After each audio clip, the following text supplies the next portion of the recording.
Hi there, this is Fred, FR5ED. The 5 is silent, as you know.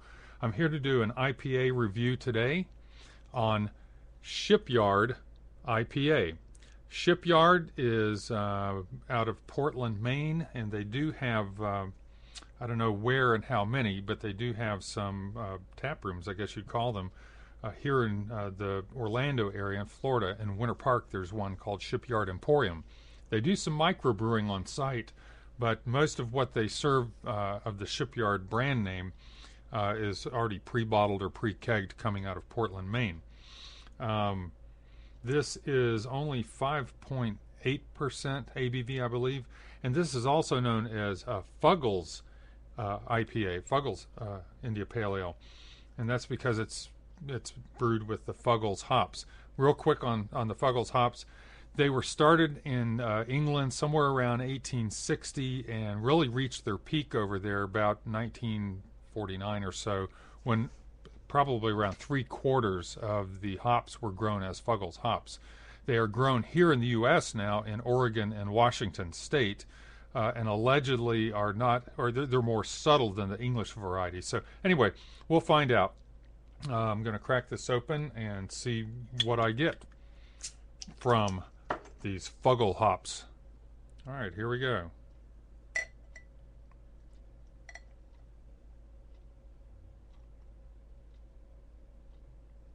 All right. Decent pour. Got at least a good finger with my standard or my substandard non-professional pour. I still got a at least a good finger of head on there that's settling down now, but it's spongy looking and some good carbonation. Again, it's a little lighter than a lot of IPAs. I would call it dark straw, light to medium golden, darker than a Pilsner, but not by much. Okay, so let's give it a smell. Ooh, fruity. Let's see if we can identify this fruit. Ooh, I got lemon. I'm usually looking for the standard orange, and tangerine, maybe grapefruit, and here, kind of like lemon meringue pie. That predominates. Oh, wait. I'm checking now for pine. I pointed at my head like it's made out of pine. Sometimes I wonder. Little tiny bit of pine. It is kind of floral, carnation-like, but predominantly lemon meringue. I know that sounds odd, but that's what I'm getting. Now let's taste it.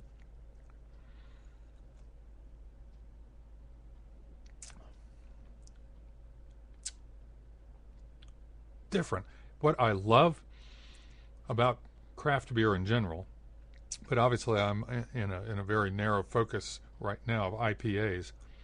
What I love about IPAs is that even though you're in a narrowly focused, on paper anyway, narrowly focused genre of craft beers, there is so much variety.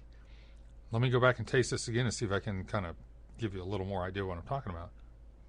I almost have a lemon taste in my mouth.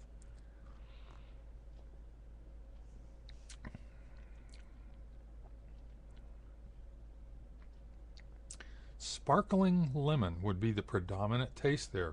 The malts are subdued.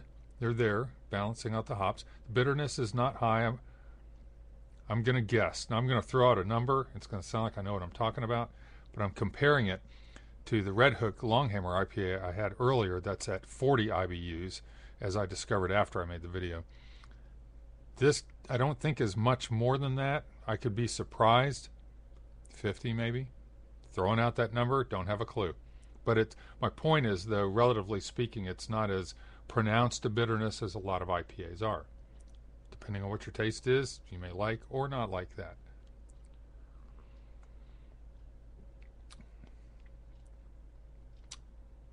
It's a very different taste for me for an IPA. Oh, there's a little bit of the malt backbone. I call it backbone, foundation, whatever you want to call it.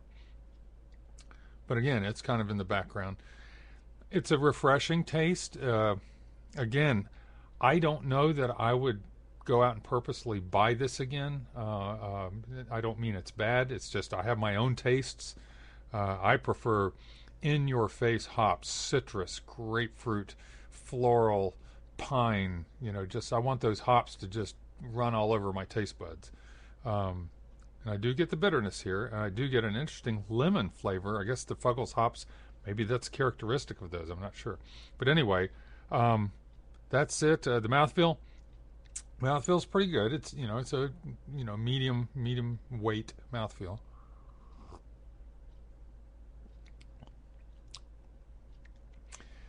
Again, I don't think I would buy this again. I'm going to enjoy finishing the rest of this glass, but there are so many others out there that really appeal to me more than this. But there's my 2 cents worth, and this is Fred, FR5ED, signing off.